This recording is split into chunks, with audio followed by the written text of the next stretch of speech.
The history of the Victoria Derby dates way back to 1855. It's a race that signals the start of the Melbourne Cup Carnival. So let's take a step back in time to find the greatest on the Derby Honour Roll.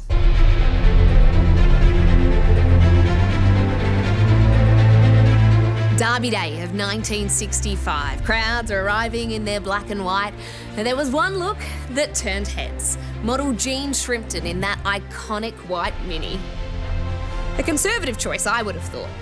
But it created a controversy that almost overshadowed the win of Tobin bronze. Almost.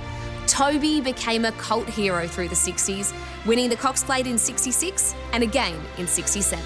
Given full rein, Tobin bronze dashes to the lead in the straight, and amongst great cheering from the large crowd at Moonee Valley, Tobin bronze's last run in Australia is a success.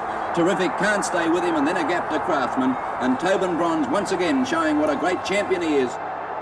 In '93, Mahogany put together one of the greatest seasons we've seen from a 3-year-old, including this Caulfield Guineas, then a Victoria Derby, an Australian Guineas and an ATC Derby.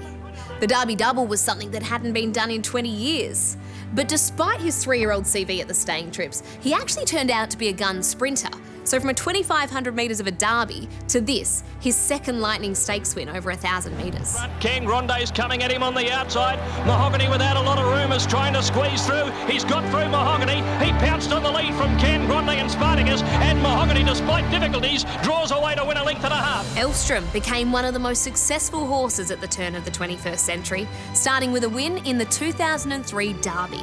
12 months later, the 5-time Group 1 winner claimed one of the biggest scalps, holding off a flying Makybe Diva to win the Caulfield Cup by the barest of margins. Elvstroem hanging on and won the Caulfield Cup. Elvstroem by a head to Makybe Diva. What about efficient? After winning the 2006 Derby, they were going to back him up into the Melbourne Cup just 3 days later, until they elected to scratch on race morning. But 12 months later, he'd joined Phar as the only horse to win a Melbourne Cup just a year after the Derby. Speaking of Phar, Big Red won the 1929 Derby and everything else after, including 19 weight-for-age races. In the 1930 Melbourne Cup, not only did he carry the weight of the nation, but a whopping 62.5 kilos. This was his second of 4 wins for Melbourne Cup week.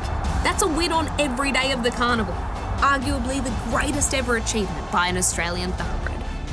Those that were trackside to witness Phar and the Flemington onslaught of 1930 are no longer with us, but his legacy remains. So the greatest Derby winner of all, it has to be Phar.